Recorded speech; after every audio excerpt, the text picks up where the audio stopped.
याद भैया अपन देश रे मीता स्वर्ग से सुंदर छे स्वर्ग से सुंदर छे माँ देश रे मीता याद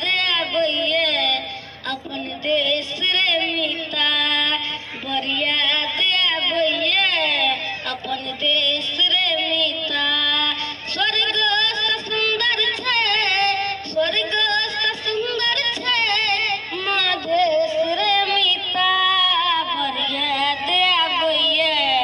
अपन देश रे मीता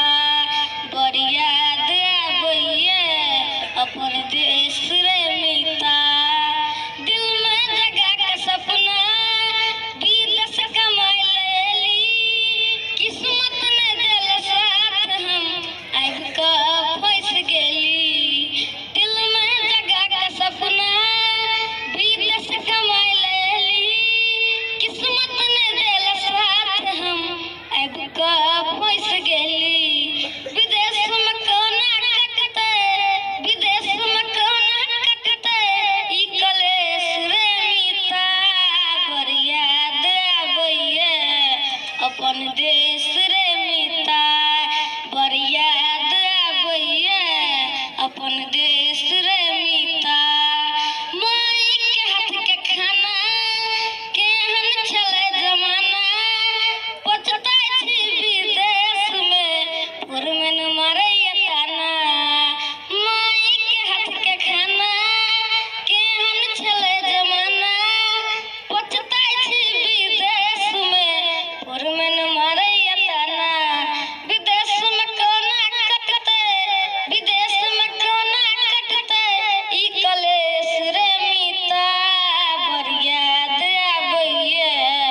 अपन देश।